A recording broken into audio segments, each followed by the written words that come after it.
because I just missed you guys so much. I'm literally just a girl. Welcome back. Hi guys, welcome. Welcome. Happy New Year. Yeah, this New is Year. Our first episode in 2025. Oh, cool. Let's recap our New Year's Eve. Yes. You how didn't was end up your going New Year's out. Eve? No, I didn't end up going out. Nope. You guys flaked. Stop. You guys flaked. Chris It's was all like, good. dude, if she wouldn't have said that she wasn't going to go out, like, we would have gone. And I'm like, I know. And then I was like, okay, she's still going to go with Valerie. And you didn't end up going? Like, didn't want to go? What were we going to do in a big section with 4 people? Well, then you should have came to Melrose with us. Oh, how was it? It was fun. It was really chill. Like, it was just 6 of us. We just went. Like, we didn't do, we honestly, too, we really wanted to not do, like, any bottle service. Like, we just wanted to do drinks. So we got a bunch of different drinks. We tried all their shots, their drinks. Girl, I mixed so much. I mixed tequila with mezcal, with gin and vodka. Oh, yeah, the next morning I was not, a little, yeah. I had a headache. But it was good. Like, it was nice to try out the drinks. We sat in their outside section because I think their indoor section, like, minimum was a little bit higher, but we sat at the outdoor section. It was really nice. I had heaters. We had like a whole big section to ourselves too. I know. It was pictures and everything you got looked really good. Yeah, it was fun. The vibe was really cool. I definitely think, like you had mentioned, do we do Clarkwood or Melrose? They're very similar in the sense because they're both the same owners, kind of. Right. So, but it's much like LA girly vibe. I think they wanted to do more like Tulumi vibe, but it came out more, I feel like it's very like girl LA vibe. Is that what you think, Gabby? And how are the drinks? Yeah, I think the same thing. Yeah. It gives off LA. Like, when you're outside, it does have, like, what is it, like palms or something? So it's kind of Tulum, but for the most part, it's, like, LA vibes. It feels like LA vibes. It almost gives the one hotel vibes, but with pink. Oh, love that. Yeah, so it's really nice. The drinks were really good. I still personally prefer Clarkwood. I knew you were going to say Clarkwood's that. drinks. You knew I was going to say that? Yeah. I still prefer Clarkwood's espresso martini. Okay. I really love the marshmallow in the espresso martini at Clarkwood, and I still prefer the gin drink at Clarkwood. The Porn Star? Is it that one? The one with the big... It's like passion fruit. Oh, no, you like the... it's like the tonic. Spritzer. Yeah, gin and tonic. The gin and tonic from that's Clarkwood good. is Every better. drink is good at Clarkwood. That's why I love going there. single The drink. shots, too, are so Amazing. good. Yeah. No, Yes, the shots at the Mexican Melrose, candy is so good. So good. We're good. They had this watermelon shot that was delicious. But I will say, as far as if I'm comparing, because now I guess if you are going to kind of compare to Clarkwood, if I'm comparing drinks, I still love Clarkwood's drinks. Like, they're so and freaking they have good. really good happy hour too. They have a huge cheese board. You can get half off on happy hour and a s'mores board if you're like a sweets girly. So good. Really? I've never gone to So Clarkwood good. happy hour. Yes, and they bring you a little like tin with a flame and you make your own s'mores. Oh, so shit. cute. That's Yes. so cute. I love Clarkwood. Oh my gosh. No, but yeah, I mean, it was chill. We were all like pretty tipsy. I was tipsy. Really? Girl, I had 7 drinks. Oh, you guys didn't pregame? You just drank there? No, we got there at 10 and we stayed there till 2. Oh, shit. And we had to meet a minimum, and we all met the minimum with drinks. We didn't want to do any... Keep going. Another one. Yeah. But it was fun, and then it was like 2 a.m, and we were like, fuck it, after hours, let's go. Because once you get us going, like, in the moment, it all sounds fun. And then we got in the Uber, and we were like... and then we're on the way there, and thankfully it was like our friend George called us and he was like, it's closed, and we were like, oh shit, great. So then we went home, and yeah, I knocked out. I was so tired. I really wanted to eat. I was so hungry because I hadn't eaten a lot that day, and I was like, no, Taco Bell was closed, and I really wanted. What is your Taco Bell order? What is my Taco Bell? You've been saying taco, Oh like when my you're God. hungover, I guess Taco Bell is your choice. I love Taco Bell. It's like my guilty fast food Taco pleasure Bell place. is like, Chris is like, what do you want? I'm like, the first of the year, I know I'm all about eating healthy, but I want to start my year with Taco Bell. Like, I'm like, I love Taco Bell. My order is a Doritos Loco Gordita Crunch Wrap Supreme. 2 of those, I'm good. Oh my God. I'm good. The freaking flour on top of the Doritos shell with I get chicken. I don't get the beef. Oh, okay. And then Supreme. I'm like, this ain't that unhealthy. Right. It's pretty good. Like, and then some fire sauce, girl. That's all I need. Oh my god. What's your order? Baja Blast, 3 Doritos Locos Supreme tacos, and you have to get either the cheese fries when they have them, they're so good, or on the dollar menu, the potato taco. Soft potato tacos, so good. Oh my god.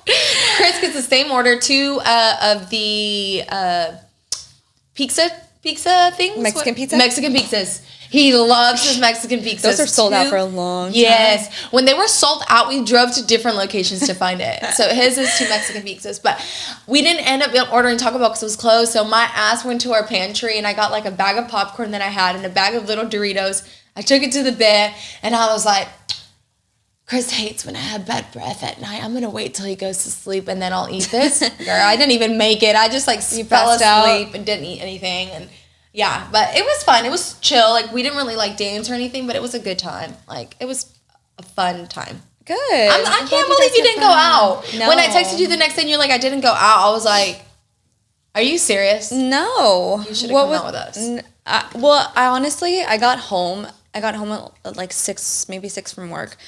And I laid on the couch and I was like, I don't think I'm moving.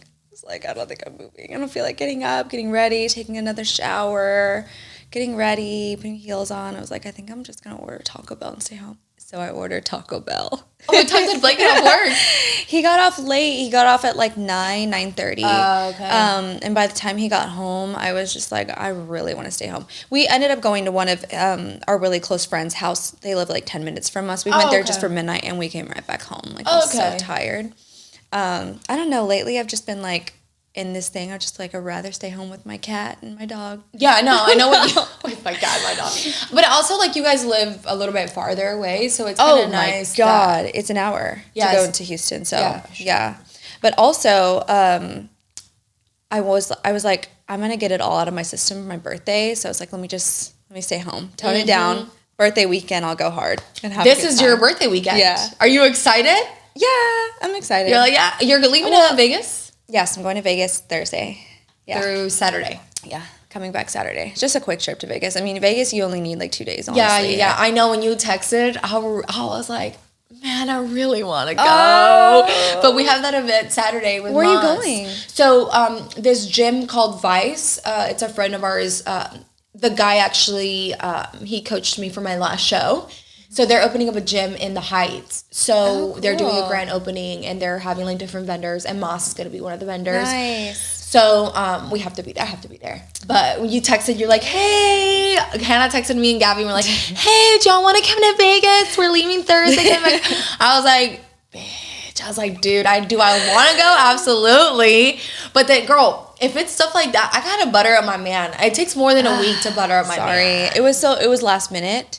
It was last minute, and the flight was like cheap at the time. It wasn't when I booked it, but or whenever we all booked it. But yeah, it was like, let's just fuck it, let's just go. We want to go like for a spa day, so we're gonna go to Fontainebleau, just girls. Yeah, just you, me, Val, Emily. My friend Ashley, too. She's going to fly out, too, for the night. Nice. Yeah. And then Zed is DJing at Omnia Friday. I love Zed, so we're going to go there. Oh, my gosh. I knew it. I was like, this bougie ass girl, I know ain't going to be a cheap trip either. I'm like, she needs to tell me ahead. And that's exactly what Chris said. You know, he wasn't like, no, don't go. He's like, your ass knows Hannah is bougie as fuck, and that Vegas trip going to be expensive, so no. And I'm like, really, oh my God. Not necessarily. Me, Val, and Emily, we eat like birds. Like, when we go out, we split one meal. We all just, like, nitpick a little bit. We have one drink where we all, like, split the bill. It's not as crazy as you think. Like, we're not that crazy. I promise. No, but I really, if I didn't have that thing on Saturday, I would have probably really considered begging my hubby to let me go. Fun. And we, like, Blake and I want to do a joint bachelorette in Vegas in March. I just was like, I'm craving another trip real quick. Like, I've just been so stressed with all this wedding stuff. I was like, if I could jet away for like one day, I would be so happy. Yeah, I feel like you'll have a really good time. Oh, yeah. I hate going anywhere without Blake, but he has to work. Like, he's working, and he's like, it's okay. Like, just go girls. I was like, okay. Yeah. Okay. You're like, okay, don't tell me twice. Yeah. But we're going to go out for Sunday for your birthday. So Yeah, I'm excited. I'm excited. Yeah. 26. 26. Yeah. So young, Hannah. Well, yes and no, because we've talked about this on the podcast. Yes. Well, I've always felt like age is just a number, right? I felt 40 years old when I was 17, 18. I've always felt very grown. So I feel like my clock is just like ticking. And I told you this, like I wanted kids and to be settled down by like 2021. And so you can ask any of my friends, they're like, oh yeah, she wanted babies when she was like 20. So I feel a bit behind, but I'm not, because then I think about like, look at, and I told you this before where you were like, she's a millionaire. Who is it? She just had a baby and she's like in her 50s. In her 50s? What is her name? Cameron Diaz. Oh. Cameron Diaz. She just had a baby and she's in her 50s. Oh, really? Yes. I am pretty sure I brought that up to you, someone, and you were like, girl, she probably had a surrogate or something, right? No, like you didn't bring up Cameron Diaz to me, no. Okay, Cameron Diaz just had a baby. She's in her 50s, which is oh my God. So I'm good. Bro, you're real good. I'm not behind. You're not behind at all. If anything, like, I mean, you do. Especially like for me, once I started when I was 28, I had like a huge mental breakdown. I was like, oh my God, I'm going to be 30. And then I like felt a lot better because like, I was like, there's like, you are your own like worst critique, right? Like you're the one that is putting a measuring stick to God knows who. And like, I feel like, and we're going to talk about this. Demi Moore said it in her speech. She's like, to like put down the measuring stick of what you're measuring against, to comparing yourself to, because life isn't a race. Like, you know, like you're living life the best that you can. And like, I don't know, for me, like especially turning 30, I was like, I think there's like obviously the ticking time clock of like being a mother, but I'm like, no, I'm still really young. I'm still like, I still want to do a lot of things. There's plenty of time for me to be a mom. Like there's no pressure, right? Like there's no rush on my end. So, I mean, you're 26, you still have 4 years, so you're 30. And then if you want to freak out a little bit and be like, oh my God, I don't have kids yet, which I have a feeling you'll probably be a mom by the time you're 30. Yeah, you still have plenty of time. Yeah, we all have time. We all have time. Yeah. We're good. Yeah. No, I feel good. Like I'm 30, but I feel love good. It. No. You inspire me, honestly. Thanks. You do not look your age at all. You know, I haven't been carded in a long time. Someone carded me the other day, and I was like, thank God. I was like, oh my God, this is like the best. You carded me. I'm like, yes.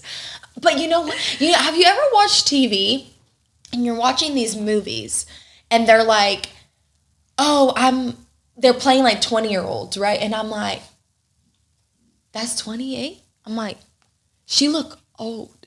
Does that mean like when I look at myself, am I like, do I not like I don't Blake feel Lively playing the 20-year-old in the book, right? Yeah, like Blake Lively looks older. Mm-hmm. Yeah, not old. I hate to say, a lot of people were upset that they picked her because she doesn't look young, right? And I guess like that's my thing too. I'm like, wait, you're 20, you're 30. I'm like, do I look like that? I'm like, do I look that, like, do I look that mature, I guess you would say? I think it's, to be honest with you, I feel like it's a compliment, though, when I tell someone my age and they're like, oh, you know, like, oh, I thought you were, like, 21. Mm-hmm. And I'm like, no, I was, but not. Yeah. I think it's a compliment, though, because I feel like you have a young spirit. You still have a young spirit for our age, right? We can still have a good time. We have fun. Mm-hmm. Like, we have humor. But we are, like, also very independent women, strong women, mature women, right? Yeah. It's like you can pick, like, you can have both. It doesn't have to be. No, embrace your age. Embrace your age. Embrace your age. Yeah, for sure. I mean, I think the worst comments I've gotten on TikTok are like, you look like you're 40. I'm like, bitch, when people say that, I'm like, you are so dumb because I know I don't look like I'm 40. You do not look 40. I do not look 40. I'm like, you're so, like, whatever. But no, I love being right now, like in my 30s. I was actually thinking about that driving here, and I'm like, I'm really happy with my age. Like, there's no. Also, we Latinas, we age so gracefully. Thank God. I hope. Look at J-Lo. Also, she's had all the. I'm sure had all the skincare and the help. Yeah, you can think of. But, I mean, let me rephrase that. My grandma, mi abuelita Margot, who lives in Costa Rica, she's almost 80, and she hasn't aged since her like face stopped aging at like 40. Oh, dang. She looks great. Great, amazing for her age. My whole family's just talking about this the other day. Like, she's an age. She does not look her age. Her face still looks beautiful. She still has charisma. Mm-hmm. I understand some people start, having Alzheimer's, dementia, but she's like sharp. And her mom too, my abuelita Daisy, my great grandma, amazing. She lived to be 99. Yeah, my great grandma lived to be 99. No, 101. 101. We went to go see her in Mexico. 101. She lived to 101. Wow. Was she still there and like talking? A little bit, but not so much. Like my parents just went to Mexico. Well, they just threw my grandmother her birthday. She turned 90 or 95. Wow. 90, I think. Yeah. Yeah, my grandparents. That's amazing. Yeah, I know. I'm like. That's what I mean. Like I think like Latinas have genes to where we age gracefully. Yeah. And then I'm like, I will be taking care of my skin, so. We'll get a little facelift. We'll get a little facelift at some point. Not yet. We're not like these 20-year-olds getting facelifts right now. Absolutely not. Y'all crazy. No. So, did you do any New Year's things, like wear the colored underwear, do any of that stuff? What? I didn't even eat my uvas. You didn't eat your uvas? I didn't even eat my grapes. We didn't eat our uvas. I really wanted to take uvas in our bag, our grapes in the... Guys, if you hear a little bit more noise, I brought Fendi, and she's being really fucking loud today. Mommy. The side eye. She's giving major side eye right now. I did the color underwear. And then what is the myth on that? I've never even heard that. So, like, you're supposed to wear the color underwear of what you want to attract. So, like, red is, like, love. Like, I don't know all of them mean, but green is money. So, baby girl, I wore a green underwear. And you're supposed to write out, like, your goal as if it already happened. Like, I am so successful. Blah, like blah, blah. on the panties. So you're supposed to put it on a sticky note and put it in the little hole. Are you kidding? I've never heard of this. I heard of this while I'm getting ready. I'm on my phone and I was getting ready that night and I was listening to. I knew about the underwear thing for a while, but not about sticking a little like paper. I don't even own.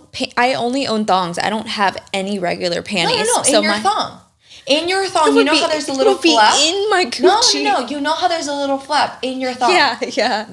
That's where I wore mine. So I made a little sticky note of my goal, put it in my little flap. What? But it was a little uncomfortable that whole night. But I was like, fuck it. If that means your girl gonna make money, Can you share your goal, or is it like a superstition that you, like your wish, you can't say it? No, it was just like, I don't even remember. I saved it, the sticky note, but it was just like as if I'm already like very like mine was like I'm so grateful for that I'm able to take care of myself and my family.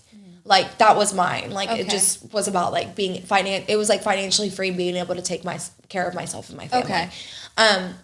And so I did that, and then I did the coin with the cinnamon and a bay leaf. Dude, is this a Hispanic thing? No, this is supposedly a thing. Okay. Never heard of this one either. So I just like you're supposed to like I did sage my entire house the night before, and then the day of New Year's I cleaned my mirrors because mirrors attract a lot of energy, and then you're not supposed to allow anyone to touch your hair the night of New Year's. So yeah, it was like So you're very superstitious. Do you throw salt over your shoulder like every time? No, I'm not superstitious, but I was like, you know what? Fuck it. It doesn't hurt. I was like, I got the extra time. So if this means I'm gonna do the cinnamon thing and whatever, then that's what it means. So yeah, I did that. I didn't know if you did anything. So what do you do with the cinnamon and the coin? The cinnamon and the coin, you have to do in a bay leaf. You write your goal of like how much money you want to make that year or per month. Okay. And you stand at the entrance of your door, like facing inside your house. And as you blow it in, you have that wish. Like I'm making this much a month, and then you blow it in. The cinnamon, you blow it into your house. Into your house. Okay, I'm like, you snort the cinnamon? No, like, you blow it. You're like, like that. And hey, you know, I had a number. Chris had a number. We both did it. I was like, I need you to do it.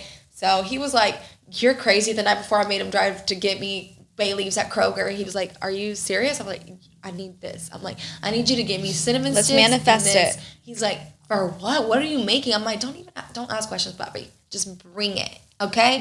And then we're going to reap the benefits. Okay? So we just did that. I know we didn't do the grape thing this year, but.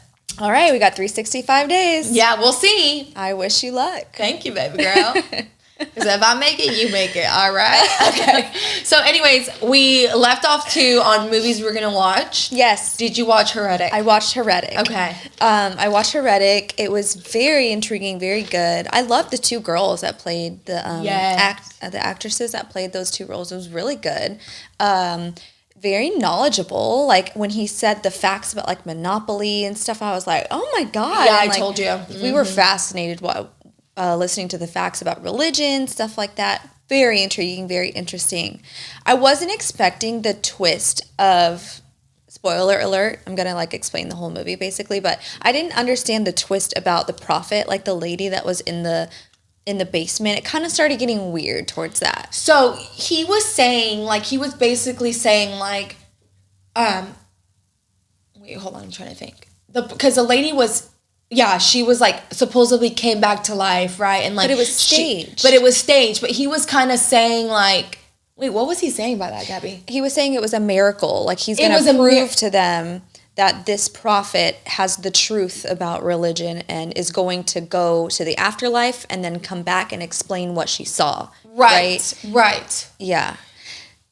I guess, you're right in the sense of like, he didn't believe in religion. Right. But he brought this prophet back to life. That's what I was confused about. I was just kind of confused. But besides all of that. But I caught on when she was like, her face is turned. I was like, ooh. Yes, this is fake. This is fake. But I didn't know it was fake. I thought something had happened. But when she caught on and she was like, you switched them or whatever, I was like, girl, I was not expecting this. She was very smart. She was, but I didn't think she was very smart. Yeah. And even when they were like in the other part of the basement and he was asking her, so what is the meaning? What's and the one true religion? She was like, control. Yeah. I was not, in my head, I was going to be like, nothing. Like, nothing. Yeah. But she said control, and then I was like, oh, shit. She's smart. That little Mormon girl is very smart. Yeah. So it was good. Which makes you really think about it, because you're just like, shit. Yeah. It kind of is. Yeah. You know? If we open that little chapter, like, I could go on and on, because I believe in God. I believe in Jesus. I feel like religion, it's tough for me because religion is a set of rules you have to follow. Mm-hmm. Just as he said, religion is control. Mm-hmm. So it's tough. I respect all religions. I respect what everyone's beliefs are. But I think he's right about what he said. Oh, no, 100%. Yeah. I do too. I mean, I have a weird relationship with God and stuff, and I think everyone kind of like is working at. A lot of my friends that I've been talking to have been, I don't know, they have been coming to me, talking to me about it. They're like, dude, I'm having like a really hard time with like my relationship with God and stuff. And I'm like, aren't we all? I think we get to this age where we start to like wonder, like, after all our hardships, like, who is God? What is our faith? Like, like what are our values and things like that. As you get a little older, you start to like start to question things, because again, you believe what you're taught, right? And so like, oh, I grew up this way or I grew up that way, and you start to believe that because your parents told you. Well, you start to get to an age where you're like, wait a second, do I believe that because I believe it? Do I believe it because of my parents?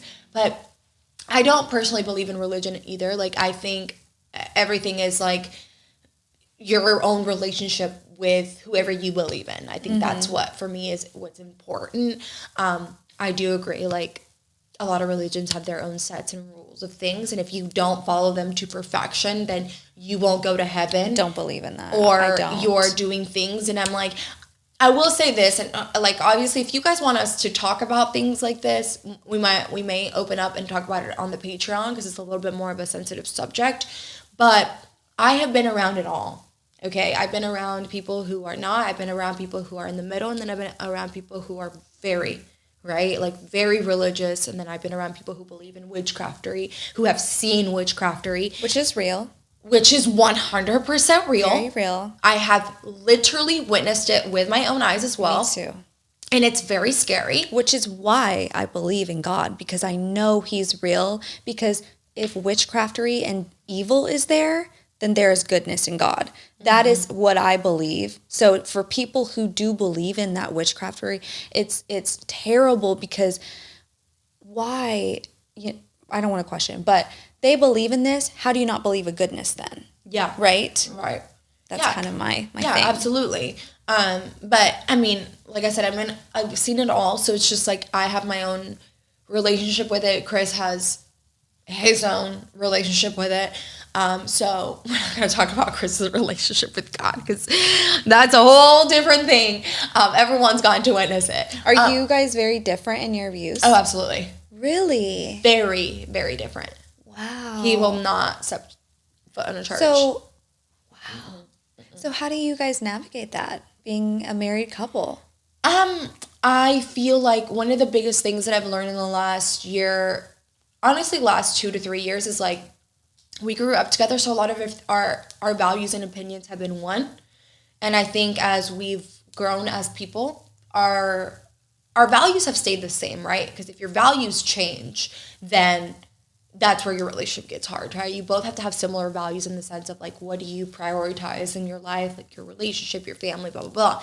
But there are certain things that I have been a little bit more like, no, well, this is what I believe. And just because I have a different opinion than you doesn't make me wrong. Because also as a female, I feel like, and as someone who, we can dig deep into this later, but like I used to agree with everything he did, right? Like everything, I like always looked up to Christ growing up and like, oh, whatever you say, he almost had this like hero figure to me. And then obviously as I became more independent and had my own opinion, I have different opinions on him now. And like, I think it's been a really good change. It's been a different type of change. We've had to navigate that because he's been so used to me agreeing with everything that now that we don't agree on certain things, I'm like, you got to respect me. Like, you got to respect my opinion. You don't have to agree with it. But just like how I respect your opinion, like, you got to respect mine. So I think when it comes to religion stuff,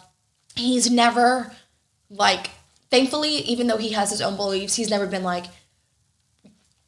God is dumb or this and that, or like been negative in any way. He doesn't disrespect my belief or anything like that. He's just like, I don't believe in that, and I'm not, like, if you want to go to a church or whatever, by all means go. Like, I will wait for you when you come home, but don't ask me to go someplace that I don't want to go.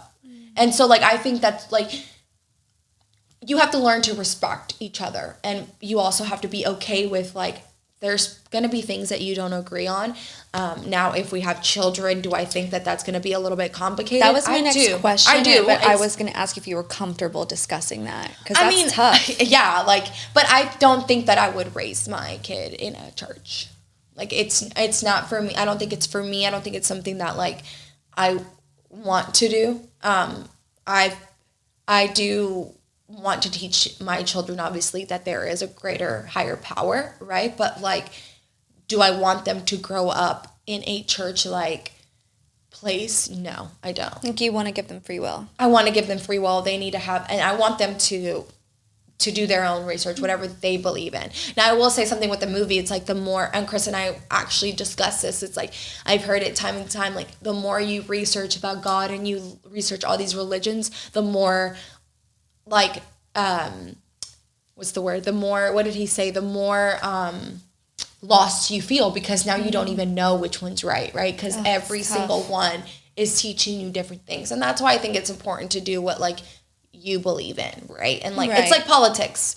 You may think something different than me, but that doesn't mean we can't be friends. That doesn't mean we can't respect each other. It's like people just have different beliefs, right? So, like, with religion, I think it's the same. It is. It's very much like politics in a way. Yeah, it is. I mean, you know, we've seen it all, and so I just try to be someone who does good, and is always does good. I give people the benefit of the doubt. I don't like to judge people. I like, you know, people have their reasons as to why.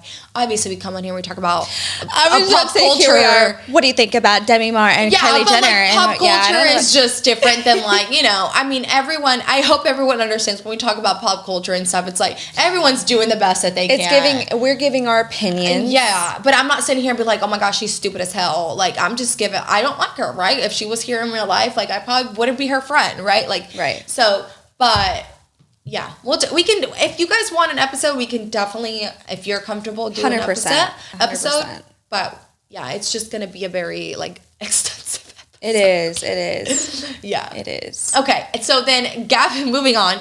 Gabby and I watched Gladiator 2. How did you like it? Did you guys like it? We loved it. Really was good. so good. Right? It was so good. I feel like the quality of the movie too was just amazing. Good. I loved it. Amazing. So we watched a recap. I watched a recap of Gladiator 1 because I couldn't remember it. And then I was like really, so I don't like to watch movies like that I'm like, oh my God, they're going to die, because I'm like, I'm already get so emotionally attached, and then I'm like, no. But this one was like so great. It was so great. If you know me, I cannot sit longer than an hour and a half. I do not like long movies. But this one, I think because Gabby and I were making lasagna at home, and we had a really good time. We had some wine, and we kind of broke it up a little bit. We watched it with our mans, and it was so good. Like, I loved it. I highly recommend it to everyone. Great. And like, one of the first things I noticed was the video quality. From the beginning scene when he's picking up the dirt, I'm like, and the sun is hitting his hand a certain way. I'm like, oh my God, it looks like I'm right there with him looking at, and the sun is beaming on. And the music was beautiful. It was just such a beautiful film. So yeah, it was really, really good. I'm musically very inclined because I grew up playing piano and stuff. But I love good soundtracks. Oh yeah? I love, have you ever seen Star Wars? No. Star Wars is incredible. No, incredible. John Williams, I believe, is the what is the song? No, but yes, that's like an iconic song. But if you listen to the whole, just the way that he matches the mood of everything, and the sound makes everything. Imagine watching E.T. without the soundtrack. Like when E.T.'s going up back into space, that's John Williams too. Incredible. I just admire a well-made film with amazing music. I just think it's I do too. Great. I think that Gladiator was good. I will say, like, any video, if the music is not done right, movie, video, whatever, it doesn't give you the same emotional value. Absolutely. So yeah, music is very important. Very much so. It was like so good. I loved it. So good. Actor's great too. I can't remember his name off the top of my head right now, but he's dating Gracie Abrams right now, and he's a big thing. I can't think of his name. It was like the other guy had like matching last names, but they just changed one letter. I can't remember. So bad with names, but but he was great. And then the White Lotus kid, he was in there. Did you catch him? The White Lotus. The brother is in season 1 of White Lotus. The brother of who? The prince. Remember, there was 2 brothers who were the princes. One of them, the tall one. The less. Well, I was gonna say the less annoying one. They were both annoying. The one who died first? No, the one who didn't die. The one who stayed alive, the one with the monkey. He was the kid. He was the son in White Lotus. The one who was sleeping in the closet. Do you remember? Stop it. Was he really? Him. Yes, that's him. I do not remember. Yeah, so he looked weird. So I couldn't get him out of my head. Oh my gosh. I was just picturing that a kid who's on his iPad and his Switch, and he was remember, jerking off on the beach. Oh, now I remember. That's him. Oh, it is him. Yeah. You got to watch it again, or go look at it again. I was like, where have I seen this kid before? And then the bald guy, he's the one on the Great British Baking Show. I haven't seen that. Oh, okay. But he's on there, but he lost a lot of weight. So cool. Yeah. Well, it was great. It was so good, right? All right, we're talking about movies, so let's talk about the Golden Globes. Let's talk about the Golden Globes. What did you just happened? I want to know your thoughts on, first of all, Nikki Glazer's open monologue. Did you watch that? Yes. Phenomenal. Amazing. Phenomenal. I watched it yesterday. Yeah. She did so great. And you know what I loved? They got a couple glimpses of male comedians. And they were fucking holding back. Yeah. But they would kind of giggle. And I'm like, bitch, you're just upset because she's a female up there. And she just owned everything you've done. And she just owned everything. Yeah. I fucking love... See, I catch on to things like that. Yeah. I'm like... She was... First of all, I was like, this woman is not even You couldn't tell she was nervous. She was so confident. Everything that she said just came out so eloquently. Everything was so well. But when they were panning, you could just see... It's that one guy. I can't stand him. He's on that movie with... where he has a one-night stand with that blonde girl who's in Ugly Love or Ugly... What is it? I can't think. He has that curly hair guy, comedian. I don't know what his name is. Cameraman did his job, though. He was panning over to every one of the male comedians. Anyways, he's just looking at... I'm like, you're just hating so bad. So I just love when a female is up there and like, it was just perfection. Me too. It was great. She's great. She looked beautiful. Every outfit was amazing. Yes. What's her name? I've never. Nikki Glazer. Nikki Glazer. Did you watch Tom Brady's roast? No. I never watched it. Okay. Well, she was really great in that too. Okay. But she was great. She was great. She's beautiful. That was amazing. Demi Moore's speech was so inspiring. So great. I didn't know that she's never won like any award for acting. So Demi Moore won for lead actress in The Substance. Mm-hmm. So if you guys haven't watched The Substance, that's a movie we talked about a while ago. It's kind of creepy, but I definitely think everyone should watch it just because it was such a different film. Yes.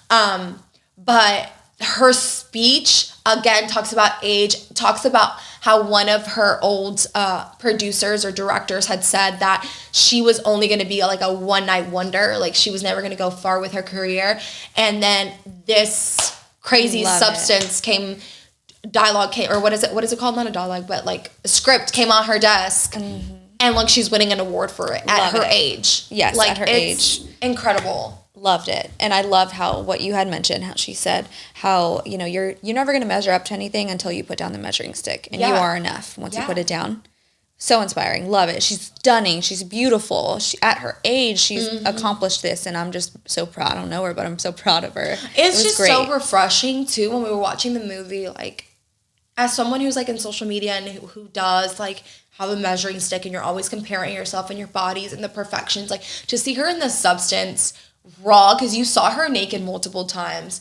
She didn't look like she had a BBL. She didn't look like she had gotten lipo. You could tell she had her stretch marks. You could tell she had her, what is it called in English? The little veins that like... Oh, varicose veins. Varicose veins. Yeah, I can only think of that word in Spanish. But yeah, varicose veins. Like, she was just so authentic, and I loved it. And like her going up on stage, and like she looks so good without like a botched face. I just love women who are still like, yes, they have help, but like are still embracing their feminine features. It's just like so amazing. But her speech and everything was just very so great. Very inspiring. What did you think about none of the girls from Wicked got an award. What do you think about that? Well, Nikki Glazer said it herself, basically. In her opening monologue, she was like, oh, I'm so, happy everyone from Wicked is here. She's like, I had friends in high school, so I haven't seen it. I don't remember that part. Yeah, she's basically like making a jab at like, I wasn't a loser, so I didn't see Wicked. Oh, shit. Which is funny. Yeah, like, which it is. Because, I mean, not very many people are going to go and sit and enjoy a musical, right? It's usually for, like, the theater nerds that would enjoy it. And like I told you, you were like, should I go watch it? I was like, no, you're not going to sit, and it's 3 hours long. Okay, you're not going to sit there and love it and enjoy it. It's a musical. I went and watched it because I love Ariana Grande, and she sang it live. I wanted to see it. It was very well filmed, amazing movie.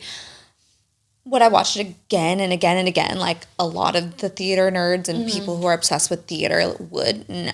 That's just me. But it was funny. Yeah. It was funny. Okay. I feel terrible that they didn't win any awards. It was an incredible movie. Yeah. Incredible movie. The performance, too. Performance was incredible. Especially because I will say, though, it's one of those things where you can't, my dad says, you can't count your chickens until they hatch. I think a lot of people were like, y'all are going to get an award for this. Y'all are going to get an award for this when it came out. Yeah. So I feel like it was almost like, I don't know, like it was like they were expecting it. So it kind of does suck. But in a way, I'm like, I'm glad that like it wasn't just like a given. You know what I mean? Like I'm glad that they had a lot of different actresses. I went through it all yesterday. And I thought it was really cool that Demi Moore won it. But I do think like the performances of both, I don't know the other girl's name. And Cynthia Erivo? Yeah. She didn't win, but it was great. Did you know a lot of the girls from Amelia Perez got nominated? Selena Gomez, and then the one of them won for best, what is it called? Best supporting actress. Supporting actress. One of the girls from Amelia. She's the one that was also in the movie. Is she in the movie? I know. I'm like on Netflix. God, Aurelie said she wanted her name. Her dog. Catalina. Oh, okay. I think she's in that movie. She's also in the movie where she's in Italy and her husband ends up dying from cancer in that show. Her name is... What's her name? Not Zoe Saldana, right? Yeah, Zoe Saldana. Yeah, okay. Yeah, she won. So now I'm like, I need to watch Amelia Perez because she won for that. She was good. It's a musical, though. Oh, it's also a musical? Yes. Jesus Christ. These musicals. It's a lot less musically inclined than Wicked was. It was like little songs here and there, and she danced in it. Oh, but, I mean, she deserved that award. She was incredible. Oh, really? Okay. And this is the first show or film that she did in Spanish. She did a lot of Spanish, so she embraced a lot of her Spanish roots.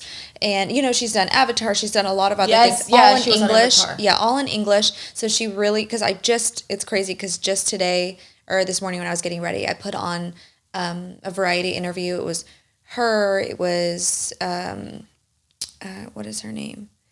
It was Angelina Jolie. It was her. It was a girl from Honora, Mikey Madison. It was a bunch of actresses all sitting down at a table talking about, and Zoe Saldana was there, and they were all talking about their most recent movies, and she basically was like, I loved getting to dance in this movie. I loved getting to speak in my native language because that is what I grew up with. Spanish is what I grew up on. So she was like, this is the first movie I actually embraced that, and I really am proud of the work that I did. Yeah, I know. She was up on stage crying, and it was just like the prettiest thing. Like, I loved it. And I went through in all the shows that, like, there was this movie, I can't think of the name right now, but that won so many awards. And I'm like, okay, I told Chris, I was like, we need to watch these movies that got these awards. Which one was it? I didn't watch the Golden Globes through and through. I didn't watch it all. I just, I went through the list of Golden Globes nominees and winners. Hold on, let's see. Yeah, I'm so curious. Who's The Substance, Wicked, The Brutalist. Oh, I haven't seen that or heard of that. Yeah, that got the best motion picture for drama. Okay. And it won. A lot of their actors on there were from that movie, The Brutalist. So I was like, I need to watch it. Okay, good to know. We'll watch it. Have you seen, right now that I'm talking about, the trailer and stuff for Baby Girl with Nicole Kidman? No. But I've heard she's gotten a lot of backlash for it. So I love Nicole Kidman. Love her. I think she's one of the most beautiful women that's ever existed. Like, gorgeous. Love her. So she's in this movie Baby Girl. And I was watching a little bit on TikTok of, like, what the movie's about. First of all, I'm like, bitch, get the fuck up. Get him up. When she's crawling on the floor, I'm like, I cannot. But I was going to tell you, we three need to go watch that movie. Okay. Because it's a very, like... It's very sexual. Like, it's about, like, her and, like, she's top CEO, so she's always in control, so she wants someone who's, like, going to control her in the bedroom. But, yeah, I don't know. Has she been getting backlash on it? Yes. Oh, shit. What are people saying? Well, at her age, also the fact that, like, she's married and she's been doing lately these interesting roles. Like, she did a movie recently on Netflix. I can't think of the name, but it was with Zac Efron. Did you see it? It was a comedy. Yes, it was good. I loved it. Right, but it was also very sexual. Like, she's making out with Zac Efron, who is, 20 years younger than her?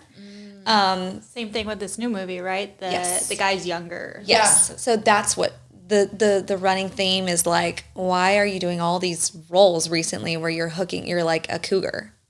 That's but why don't they give this backlash to,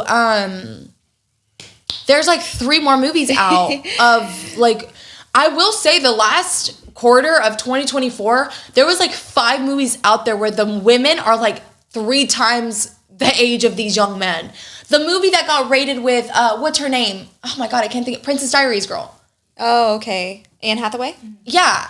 Like... I didn't see that one. I didn't see it, but she's a lot older than this other guy. Okay. Nicole Kidman, I do see the one with Zac Efron. There's another one that came out on Netflix with another lady who's in... the show with Nicole Kidman, Big Little Lies. Like, I just feel like there's been a lot of these with these older women and this love story with a 20-year-old, which I think is a little strange. I mean, could happen, Some things, I don't know. So I don't know what's going on. So I'm like, why are y'all giving Nicole Kidman backlash? I don't know. It's the cougar's time. It's a cougar's time, I guess. But I don't know. I want to watch it just because I'm like, oh, okay, like it's... Yeah, I want to watch it. I want to give my opinion on it. I mean, the one little scene that I saw, like, nothing turns me off more than a guy who's a wimp and a girl begging. I cannot. I'm a girl. I think something especially about, I love Nicole Kidman, and seeing her on her fours eating something out of this guy's hand. I'm like, oh, get up. God. I'm like, get up. What? Like, if I walked in that room right now, I'd grab you by your hair and pick you up. Like, get up. I just can't. But I want to see, like, a lot of people did say it's a strange movie. A lot of people went to go watch it with their parents, and they were like, this was the most uncomfortable movie to see. Why would you bring your parents to that movie? I think a lot of people didn't expect it to be as sexual as apparently it is. So I think we should go watch it. Okay, let's watch it. That was like I remember seeing that yesterday. I'm so intrigued. So that one was on there too, but I think the Golden Globes were great this year. Yeah. I think it was really cool. I think everyone was really friendly. I will say the only thing that I'm like, oh, did you see the night of Ozempic or something? Yes. I will say the only thing that if I have any like commentary to say is I just don't know what's going on with Ariana Grande, but please, I don't know. Like I understand the want to be thin. I understand it, but like I just feel like she's gone to a point where it's like she made a TikTok about it. It has to do with her health. Okay, so maybe it is. Yeah. Okay, like she made a TikTok. This was a while back. Whenever she was doing Eternal Sunshine, her latest album, before she was also filming Wicked. So she was dyeing her hair, she was bleaching her hair. And whenever she was releasing some clips on TikTok of little snippets of the new album, people were in the comments like, girl, you need to eat a cheeseburger. Like, what you were withering away. Like, what is going on? Ozempic queen, blah, blah, blah. She ended up posting a TikTok, and she was like, you guys, you make all these comments and you guys don't realize, like, I have underlying health issues I'm going through right now and I'm battling. Yeah. She didn't explain what they were. But I remember thinking, like, oh shit, like, okay. Yeah, she looks very frail and itty bitty and tiny. I think that's my thing. I'm like, I don't ever like to judge, because like, again, weight gain, weight loss, everyone is going through the things. Yeah. But I think for me, it's just like, she looks frail. Like, she would fall and break. And I'm like, she is at the point where it looks unhealthy. And I really hope that whatever underlying issues she has, like, she's working on it, because it's like, it's almost sad to see, because Ariana Grande is someone I really like. I really enjoy her music. Sure. I watched her growing up in Sam and Cat and Victoria. So I've always been a big fan of Ariana Grande. Yeah. So, but just seeing her, I'm like, and I think that the fact that her hair change is different also makes her look a little more frail and pale. And I'm like, give this girl some color, like take her to the beach or something, because it's just like, so. No. Anyways, okay, I think what else on our list for pop culture? What do you think of Timothy and Kylie? I was trying to think of their ship name. What is it? Kylie? I don't know. I don't know. What do you think I don't think that man is okay and cute and Dune, but like, is he my type? No, not at all. Now, there was rumors that she was pregnant. Did you see that? I saw. She's obviously not now. No, but she had the Ulta bag like on people her are lap. so dumb. Oh my gosh, she has a bag on her lap, so she's pregnant. I'm like, y'all are so crazy. People, I will say, people just is crazy on TikTok. How much people are so into other people's life. I just go past it. I'm like, if someone's making a video out of someone else that's like that, I'm like, y'all are crazy. It's toxic. It's so toxic. I'm like, I cannot imagine being that person making a video about someone else. I was just about to say, can you imagine scrolling on your For You page and someone is like, Jasmine is pregnant. The other day she posted this at the gym, but she was wearing a sweater. I know. Like, can you imagine? I would be like, what? Hannah, we're gonna clip that right there. Yeah. We're gonna clip it. We're gonna clip it. Oh my god, dude! I would be like, at first I'd be like, wow, I'm that popular. That someone's taking a video out of me. Wait, I saw you posted one of your TikToks is at 1 million views. Which one? What was it? I was on the treadmill on Friday, and I was like, I was by myself, and I was like, oh, you know what? I really want a Nawala cup, but I feel like I'm too late on the trend. I don't even know what this cup is. What is it? Are you serious? No. Have you not seen this cup? It's like a little round cup thing. Like at the top, it's round. Personally, I don't get it. Spoiler alert, I bought one yesterday. But listen, so I was going to buy a different cup, but I'm obsessed with Joanna Gaines. And she came out with her own with the Nawala brand, and it's so cute. It's like neutral and stuff. And I saw it yesterday at Target and I bought it. But anyways, everyone's been loving it. And so I was like, I just made a TikTok and I was like, hey guys, like, can you please let me know like what the next water bottle trend is? Because I'm like, I've been a Stanley girl and I love my Stanley, but it's time for, like, I was like, I want to know what, I feel like I'm too late on the Owala, so let me know what the next one is. And so it went viral and people are like, you get the people like, no, Owala all the way. And then you get people who are like, Owala looks like a child's cup, which in a way it does look like a fucking child's cup. And then I was like, all these comments, and then there's people who are like, oh my God, why do you always have to get, like, why do girls always have to get what's trending? And so then I made another video and I was like, first of all, I hadn't gotten, so I posted it on Friday, didn't get on TikTok after that. Didn't get on Saturday. You didn't realize it was going crazy? No, on Sunday I'm in my closet at 8 p.m. at night. Oh my God, this is some shit I would definitely buy Emma. Emma is 7. Yes. So like, I was like, oh my God. Also, it's only $30. Yeah, it's really cheap. Yeah, it's a good price. Yeah. So like, I get on and I'm like, what in the world? And people are like just saying all this stuff. And then I made another video and I was like, okay, so I never thought this video would go viral. Just like answering a comment. And I was like, I guess it shouldn't have said trend. I just need a new cup. Because I will say, I love my Stanley, but it spills everywhere. Yeah. It doesn't fit my thing. It fucking it's annoying. So I did want a cup. I am a straw girly too. I only like to drink out of a straw. So the Owala has like a straw built in and then you close it. Like, it's really nice. Like, it's not going to spill or whatever. So yeah, I made that video out of like that cup. And my ones that I take so much. I got one yesterday. I ended up getting one for those that I'm not going to update. Have you got it yet? Yeah, I got it at Target yesterday. Okay, but no, you're not going to give us an update. I love it. I love it. But I'm not going to post about it now because I would get roasted probably. Like, wow, you got the child sippy cup. Because it does look like a child sippy cup. But I really like the color. The color is cute. But yeah, anyways, that's... I'm all about, like, what's practical. If I'm throwing it in my gym bag, I'm not going to throw my Stanley in my gym bag, right? Exactly. So that's me too. Do whatever works for you. But anyways... Kylie, we're talking about Kylie. Yeah, Kylie and Timothy. Do you think they're cute? Do you like them? I mean, what do you think? This is his second year taking her as his date. Oh, they've been together 2 years now. I mean, I think it's cute. I think Kylie always gives me like the sweet girl type of energy. Like, yeah, like I obviously think she's gorgeous. I think, but underneath it all, I do think Kylie's very sweet. Like, she gives me a very sweet, sensitive vibe. So, I mean, I think he's great. I mean, I never saw her with her ex-boyfriends. So, like, I was like... I like her new energy she's in lately. Yes. I feel like, obviously, like, King Kylie, like, back in her Tumblr days was, like, everything, right? Mm-hmm. Like, the picture she posted with Travis, and it was, like, your jet or mine. Like, just so badass. Like, bad bitch energy. I don't remember that. Oh, my God. Her Tumblr era was everything. She had, like, 15 Cartier bracelets on, like, blue hair, everything. Oh, she had the blue hair. Yes, that was her, like, Travis Scott, King Kylie era. Love it. But also, I'm loving this, like, new clean girl Kylie. Like, she's no in a soft girl extensions. Era. Yes. Yeah. No extensions. Like, she was in, like, vintage Versace. Yeah. Just very, like, dainty. I'm loving her. Yeah. Her looks recently. Yeah, she looks great. She looks great. And her new little mans, and I feel like she's definitely in her soft girl era. What were you gonna say about Kylie? Did y'all see her get snubbed by Demi Moore? No. What happened? Like, kind of like ignored. So Demi went to go say hi to Timothy and like these other 2 girls, and she was like, "Congratulations," and she kind of just ignored Kylie. Kind of turned the head a little bit. Really? Oh, shit. Yeah, maybe they have some beef or something. They have video, but the daughter said it was nothing. And Demi Moore's daughter? Yeah. Okay.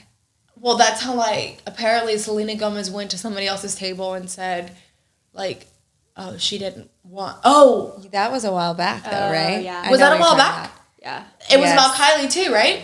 I think so. Yes. Yeah, she didn't let me take a picture with Timothy. Yes. I'm like, why would no? And it was like a deaf lip reader on TikTok, like breaking it down. Oh my God, people are just so crazy. Okay. You guys, TikTok is supposedly going to be banned January 19th. I've been reading about this. What do y'all think about that? I don't think it is. They've been saying this for fucking ever, and I'm just like, honestly, I hope it does. I'm at the point where, can you guys just ban it and just be done, and let's be on a new app already? Like, I'm so because as a content creator, it's extremely stressful to be investing all your time into this one platform, and to be taken away is going to be devastating for a lot of influencers, but like to continuously do it right now and be in this like, is it gonna be taken away? Is it not? I feel like the uncertainty of it is driving me crazy. Okay. So I just feel like it's almost like, all right, just if you're gonna cancel it, and let's just move on to a new app that you guys make. But I personally, they're not gonna take it away. They're not going to. TikTok brings me so much joy, you guys. Same. My For You page is at this point where it's like nothing but falling videos, like Barstool, just like funny stuff that makes me laugh, cat videos, and like epic fails. Yeah. That's me. And when I'm down, I'm like, TikTok for like 30 minutes and just scroll, right? And I have so many saved videos of like wedding inspo, like girly stuff, like dupes, like Skims dupes, right? Like all these things I have like saved in my little saved folders. I mean, if I lose all of that, I'm going to be so upset. TikTok is great. I'm not saying it's not. I love TikTok. Yeah. I love TikTok. And I loved Vine too. Were you ever on Vine? No, I was too young for Vine. Loved Vine. Loved Vine. Like the little snippets of fun, like cute, funny videos, cat videos, dog videos, right? Loved Vine. And then when they took it away, all the Vines that I ever had saved that I would go back and look at, gone, right? So TikTok, if they take it away, I'm gonna be so upset. And I know some people are like, no, like take it away, it's time, blah blah blah. It's like brain rot. I enjoy my hour of brain rot a day. I do. Too. Like it's my guilty pleasure, honestly. Like taking a bath and I just scroll on TikTok. I love seeing what's trending. I love seeing what's happening, right? We're in pop culture. Like we talk about pop culture. TikTok is what I need. Like every day, just for a little bit. No, I agree. I love it. I think for me, it's just more of the like. As a creator, I'm just like so stressed out. Like, are you going to take it away or not? It's very oversaturated too. Yeah.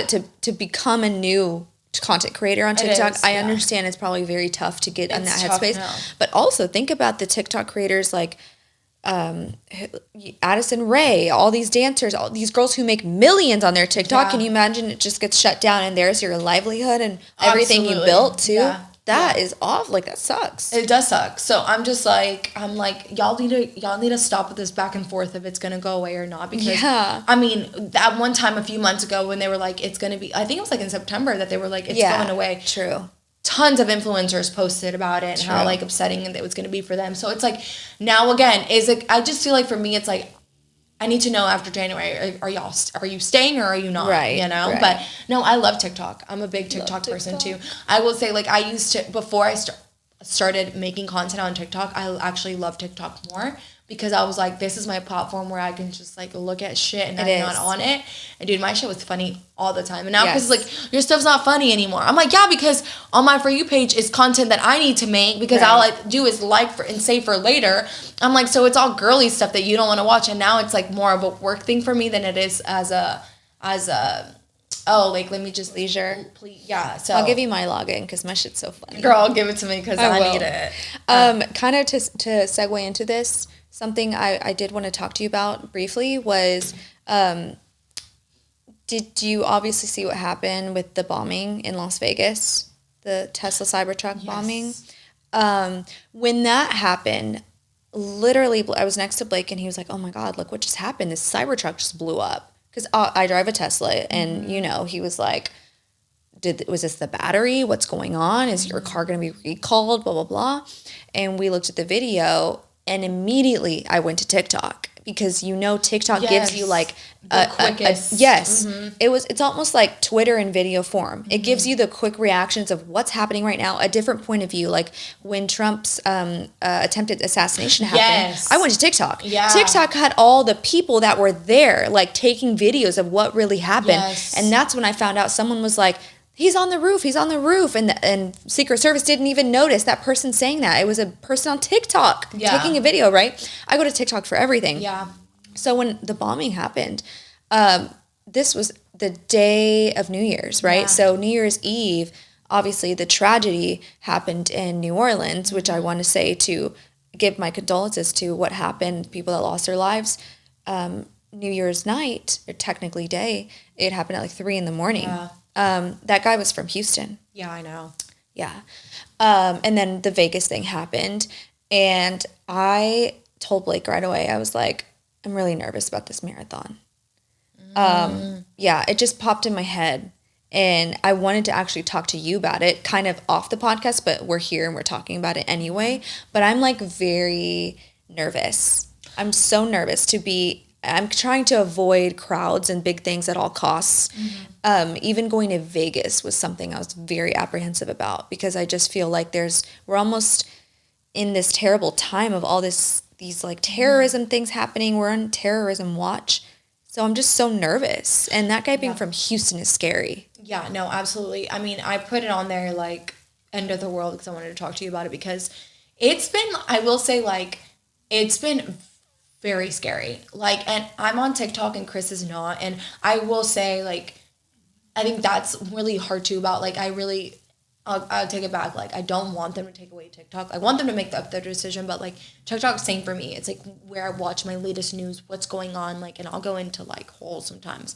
But that's where I found out about Louisiana, and then that's how I found about the Tesla, and, like, I don't know if you've been seeing all the airplanes, everything that's been happening. I'm actually very, like, concerned because my parents are flying back from Mexico and next week, and I'm like, it's just so scary. Something else happened today with, which one? Southwest airline. I'm like, and then yesterday was like, 2 days ago was like Delta, and like all this stuff is happening. Like, I do think we're on terrorist watch. I don't think people are taking it as serious as you should be taking it. I told Chris, I was like, listen, like, I'm watching a lot of things, and I know you're, like, joking around, and he's so, like, whatever, like, we'll figure it out when the time comes, but I'm like, we need to really prepare. And to the point where, like, he doesn't know this, but I was on TikTok, and I know this is going viral right now. I don't care. I might use it, I might not. It's, like, $30. It was, like, this radio that came with a flashlight. I bought it. Good. It's getting naked at the end of the week. I'm like, and I told him, I'm like, I'm going to get a tub, fill it with, like, water, things like that you just, we are unfortunately in really scary times. Like, so scary. I was at TJ Maxx today, and then I went over to Home Goods, and I was freaking out because I went by myself, and I kept hearing boom, boom. And I'm like looking around, and I'm like, why is no one freaking out? And it almost sounded like a thunderstorm. Later on, when I'm in line, I realized that they just opened an EOS gym right next to it. So that was where the noise was coming from. But the fact, it's so sad that my first reaction was like, look outside. What is happening? Is it thunderstorming? Are people running? Do you see fog? Like, unfortunately, we're living in the time where it's really bad. I texted my sisters Sunday night. I'm like, listen, we're not going to talk here and be like pro-gun, no gun. I just told them, you need to learn. I wish my dad would have taught me how to use a gun when I was younger, but like, you live in a ranch, you need to know how to protect yourself. Like, it doesn't also help that I'm watching The Walking Dead, but it's just, we're in like very uncomfortable, scary times right now. And I heard like we need to avoid places. I didn't even think about the marathon. For me, the rodeo came to mind. I don't think I'm going to go to a rodeo this year. Like, if the stuff is still happening, that is the number one place they're going to want to do something in Houston, is the rodeo. There's so many people. And I know it's really shitty to say, but like, it is like, that's one of the biggest places that people meet. So like, that's scary. Rodeo, though, is over weeks period of time. Yes. The marathon is a one day thing. So yeah. I am very nervous, and I hate even speaking this, but it's just something I wanted to share. It's on my mind, and I'm just like, I'm terrified. Yeah. I'm terrified. I remember when I was in college and I was going to community college doing my basics, and it was at Montgomery campus, Lone Star, and they all of a sudden one day showed up, and there was a new sign that said open carry now allowed. And all these guys, it was in Conroe, like it's in kind of an area that's more, rural, more country. These guys were just walking around with guns on their belts, and it was perfectly allowed, perfectly legal. Yeah. And it just made me so uncomfortable, terrified to go into class. And I'm always that girl that's like, I'm just very much like a bunker type of girl. Like if I had tons and tons and tons of money to blow, I would build a bunker. Same. I would get a ranch. I would be out in the country. Like, and that's what I told Chris. I was like, if something were to happen, we're going to Georgia. He's like, why in the rural country everything's gonna run? I'm like, no, that's where you want to be. Everything happens in the city. Yes. Look at the zombie movie. Everything happens in the city. Bird Box, one of my favorite movies. Yes. Bird Box, right? Like you want to be in a remote area, remote house. Like you want to be stocked up. You want to be good. Don't let a soul in. Yes. Electric fence. Like that is my dream. Same, girl. Same. Like So what would you do if end of the world happened? Girl, I would shit myself. Same. Like, I would poop my pants. Like, I don't even want to think about that. I would literally start crying. I will start.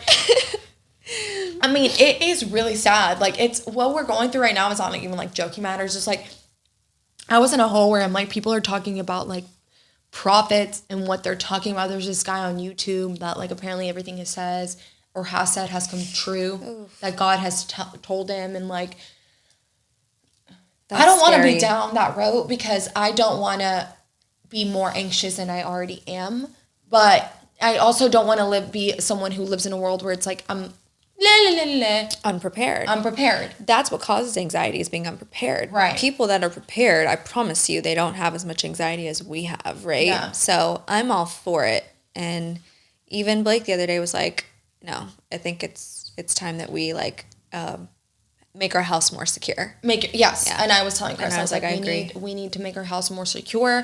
And I'm saying this for everyone. Please, please, please. I know like some people could be like joking, and I know I think girls are a little bit more like, you know, we're more emotional, but I honestly think we know what the fuck we're talking about all the time. Well, who was the one that said we're mostly tired more than men because we use our brain like 3 times as more?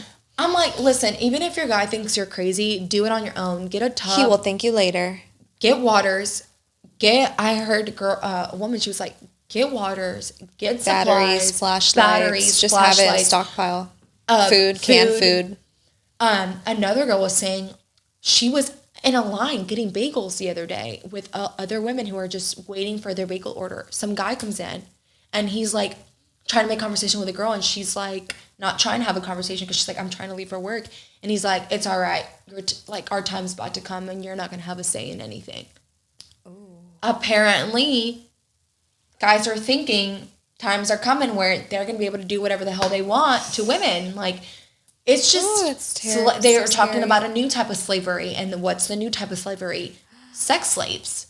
Like and Handmaid's Tale? Like, have you seen Handmaid's Tale? Yes, I have. I don't want to watch it. I'm like, everything they make in the movies is because they predict something like that's going to happen. So it's just, I told my sisters, if my sisters too, they're young. My Yurixa, she's a single mom. She goes out, she's beautiful with Kylie. Like, I'm like, you need to pepper spray. Taser with you all the time.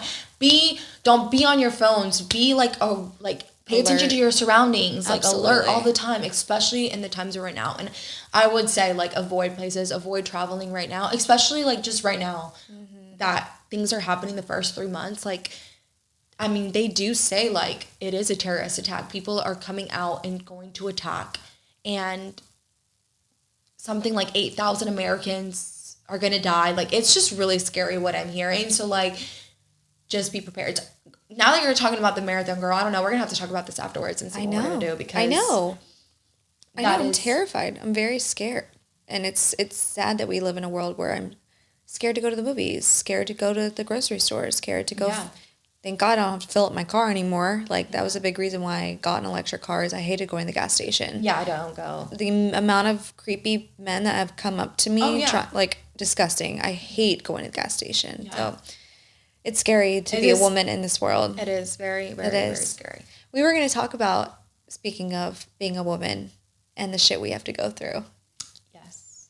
What were we going to talk about? We were going to talk about your journey of being on progesterone. Oh, yes. And I thought it was something else. I was like, wait, what else was I going to... Because I actually thought about that today. I was like, it's so hard being a woman. What did I go through today?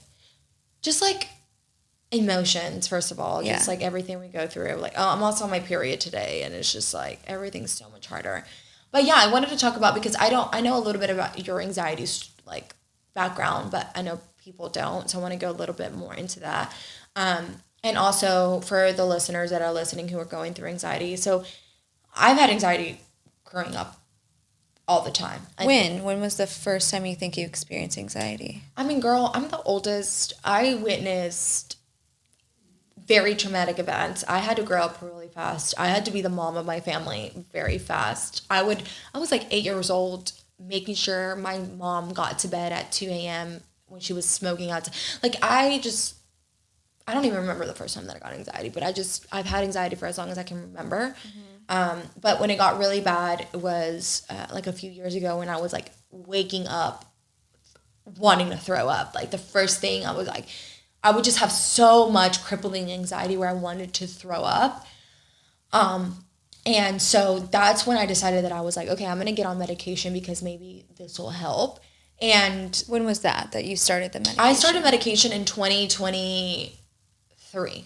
Okay. I started meds in 2023 because I met you in 2023. Yes. And I had just started meds right before I had met remember, you. I think I was over and you took it and I was like, is that helping you? And you were like, yes. Yes. So it's helping me, but now I'm at a point 2 years later where I'm a little, so I've been on that for 2 years now. So I've been on Lexapro. It's like a generic brand of Lexapro, but it's Lexapro, right? Mm-hmm. So when I was looking up the benefits and the complications of Lexapro, the first thing I did was get on TikTok, and everyone that was like, they had great reviews to say about Lexapro. So I decided, okay, yes, I'll get on it. And then now it's been like 2 months that I was on progesterone. I just got off of it because I ran out, but also because my sex drive is so low. So one of the side effects and that's why I wanted to talk about it, because I'm hoping that someone who's listening, I wonder if they're on Lexapro and they're like, yes, like, my sex drive for as young as I am is non-existent.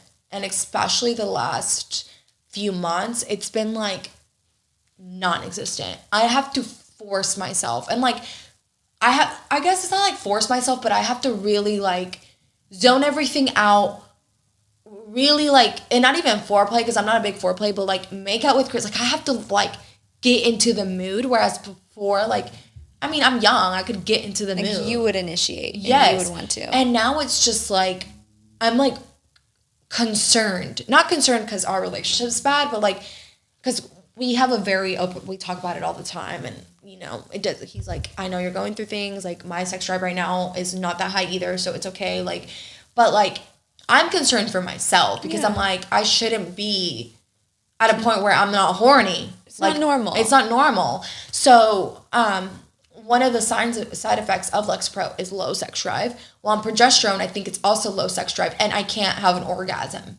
So I'm like, right now, the month that I haven't been on Lexapro, on progesterone, I was like, wow, I actually got a really good orgasm. Oh, it was great. I was like, oh my God, I'm in heaven.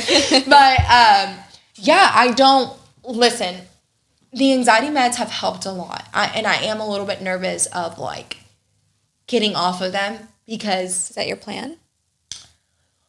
Well, if it helps with my sex drive, like, it's almost like, what do I do? Do I keep taking them to reduce anxiety, panic attacks, but no sex drive, or do I have a higher sex drive? And have you talked about this with your doctor? No. I sound like an infomercial. No, I haven't. So I get my medication through Hims and Hers app on your phone, but I do have actually on Friday I have an appointment with my hormonal doctor. Okay. So I'm gonna her everything. I promise you, she'll say, okay, well, have you tried this? Have you tried that? Yeah. I'm not educated enough to tell you, but I know from experience, taking hormonal birth control for many years, the pill, it did that to me. And the second I got off of it, I felt like a brand new person. Like, I was myself again, and I had sex drive, and I was able to do all those things. So for me, the being on the pill is what completely ruined my body. It ruined my body. So I wonder if there's something you could do, something you could take to help with that. I don't know. I mean, I'm off the progesterone right now. Obviously, like, we're going to talk about whether we just need to lower the dose. So it's one of those things, unfortunately, with hormone things, it's one of those things where it's trial and error.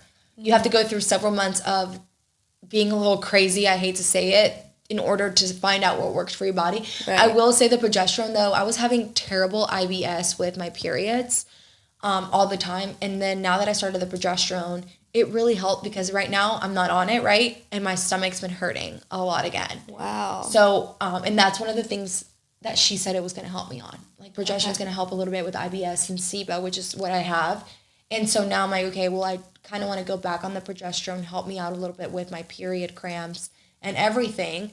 But let's figure out how we can reduce like the signs of not having a sex drive, right? So like, it's like give or take. Being a woman. It's so hard. Like it's so hard. I'm sorry you're going through this. It's hard. But with anxiety too, it's just like, do I still get anxious? Yes. Like I still go through my anxious moments, but I will say I don't have those crazy panic attacks and the crazy crippling I need to throw up moments now with taking anxiety meds. But I do feel like one of the things some people did say when you're on Lexapro is like, okay, reduce the sex drive, and you do feel a little bit more suppressed. The suppression is there. Because I find myself a little bit more like quiet at moments, whereas before when I try to remember how I was always like on a high, right? So I do feel like my emotions sometimes are a little bit more suppressed, and I don't know if that's a good thing or a bad thing because it's suppressed not only when things are bad, but it's suppressed when things are good. Right. So when things are really good, like it's really hard for me to be like, yes, it's more like, yay, you know? Yeah. And so I kind of miss having those like, yes moments, you know? And so like, I think. What do you feel like when you were having the crippling anxiety? What do you feel like was your trigger? What was happening in your life at the time when you were like, I can't take this anymore. I think I need to try meds. I think it's always like finances and work. Like my work is never like, you know, my work is not a 9 to 5. Like it's always like changing, and it's always like content. Like I got to be better. We got to do more. And so I feel like it's always that like the waking up, like I'm not doing enough. I got to do more.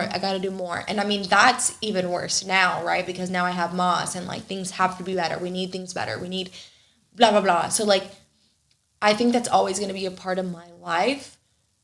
I guess I need to find a way to cope with the anxiety if I'm going to go a natural route.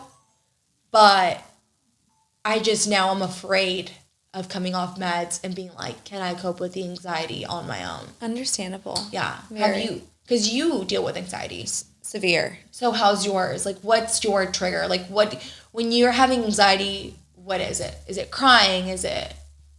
Well, the very first time I experienced anxiety, I was maybe 8. Okay. And it's the craziest story because back then, this was the 2000s, it was like, 2006? Mental health was not a word that anyone used. Oh, absolutely. It wasn't a thing. Mm-hmm. Like depression, what is maybe a one infomercial every once in a while. Now, everyone suffers from mental health, right? Back when I was like 7 years old, I remember so vividly, my mom and we went to the movies and we watched this movie. It was like 8 Below with like Paul Walker. Mm-hmm. I don't know if you remember that movie. It was like a snow movie. Oh, yeah. And the dogs were like dying in the snow. In my heart, I was like, Mom, I can't breathe. I was like, I cannot breathe. Something's wrong. Mm-hmm. She took me out of the theater. She's like, what's going on? My mom's a nurse, by the way. She's like, what's going on? She checks my pulse, and it's just like, pumping. My heart's pumping out of my chest, right? And I'm like, oh my gosh. I want to go home. I just start crying, right? Mm-hmm. I remember this so vividly because I felt like I was dying, and I'm 8. And we went home, and the anxiety didn't stop. I was trying to lay down. She was checking my pulse constantly. She called my aunt. She was like, I think I need to take her to the ER. I don't know what's going on. Even my mom was freaking out. And I was like, I don't know. My heart's racing. I'm just bawling and breathing heavy. And I ended up falling asleep, thank God, and I was okay. And we went on about our lives, right? And I didn't think about it, forgot about it until it happened again when I was maybe 10 or 11, right, out of the blue or at dinner. And it started happening again. And I was like, Mom, I'm having a heart race again. We would call it a heart race. Is what we'd call it for years. Never knew what was going on. Then as an adult, being an adult, you know, I ended up moving out and working so many jobs and being on my own. And I had that panic attack, which is what I figured out it was. Went to a cardiologist. I was like, I think I'm dying, and I think I've been dying since I was like 8. Yeah, like, and I think I'm wrong like with my heart. Yes, like I have to have a hole in my heart or something. Something's wrong with me. And I was expecting them to be like, you have a murmur, you have this, you have that, right? And he's like, yeah, you're suffering with anxiety. We call it anxiety, right? And I was like, what? Yeah. What is this thing? And then that's when anxiety and mental health and depression kind of started becoming more prevalent and known and more accepted. And that was kind of when I realized, oh my gosh, okay, I suffer with having severe panic attacks. And when I was maybe 20, it started happening. I was going through a lot with my family. Like I ended up moving out, and I didn't talk to my family for a very long time. And I suffered through so much. There was a point where I was like literally living in my car on my own. Like it was really bad. And I was just going through so much in life. I would try to sleep and I would be woken up by severe crippling anxiety. Literally, it's the craziest thing. From anyone that's never experienced anxiety, you're like the luckiest human in the world. And I'm so jealous. But I would sleep and wake up with sometimes it's triggered by a really bad dream, like just a terrible dream I'd have. I'd wake up and I'd have a terrible panic attack. But sometimes it's triggered with just stress. I'm really stressed about what's happening in life. I kind of know when I need to take a breather. Yeah. I know when I get to my limit to where I'm like, I'm getting there to where I need to take a second to myself. Yes. I'm like that. Yeah. But what I've done over time, I've been to psychiatrists and they've medicated me, right? And I've had the prescription on my bedside. I've never had the balls to actually take a pill. I've never been able to bring myself to take it. I just am the type of girl where I feel like I want to do things naturally. I know some people, and like you say, you benefit from it. I know I probably would benefit from it. I just can't bring myself to start it. I don't know why. I just feel like I can do this. I can ground myself enough to where I can get through this. And I've learned a lot of coping mechanisms through therapy of how to cope with an anxiety attack and what to do specifically. And what works for me is exiting the room I'm in where I'm having that anxiety attack and going outside specifically if you can. Yeah. Literally go touch grass. It does wonders. Like what I'll do is when I'm having a severe panic attack is I go in the backyard and I literally sit there. When I was having really bad back-to-back like panic attacks, it was kind of at night for some reason. I think I'm like trying to get ready for bed. I'm just thinking about all the things I need to do and all the stress in my life. And that's when it would kind of come on. I'd go outside and I'd sit in the grass. I'd literally just look at the stars. And it helps so much. It helps so much to realize how small you are. And when I look at like the stars and how beautiful the sky is at night, I'm like, I'm so irrelevant to all. Think of the people who are starving, right? They have nothing. I am blessed in my life. I should not be having this anxiety right now over stupid things, right? And I just completely just am able to bring myself through it and breathing, obviously. So that's kind of what helps me. Yeah, no, grass and being outside is a big thing for groundment. So like same, like I have a friend who does physical therapy on me, but he's really big into like spirituality and stuff. And anytime I'm stressed, he'll be like, you need to go outside and just step on the grass barefooted, and it helps. And Chris will like laugh at me. He's like, we had the house, he'd be like, baby, you're my loquita, but I love you and it's helping you. But I think for me, I don't remember how old I just always had anxiety, right, growing up. But like my first severe panic attack was, I remember it was like in high school, I was in my car. And now to think of it, all my severe panic attacks are typically in my car. Like when I'm driving and like my chest, I can't breathe. And then I'm just like hysterically crying and I'm like hyperventilating. And then it's like, I just need to take some time. But my first time was in high school and I was just like in my car. I remember sitting, I couldn't go into the building and I'm like having a severe panic attack for like 15, 20 minutes. And then I remember some guy, like, walking into school, and I barely ever talked to him. He was, like, not a good kid, but he, like, looked over, and he came to my car, and he's like, are you okay? And then I just remember being like, yeah, I'm okay. And then I didn't know how to fucking turn off my emergency lights, and he, like, helped me. And I just remember that. That was, like, my first, like, very bad, severe panic attack. But my mom has severe depression and anxiety, like, very, very bad. She's been medicated for many years.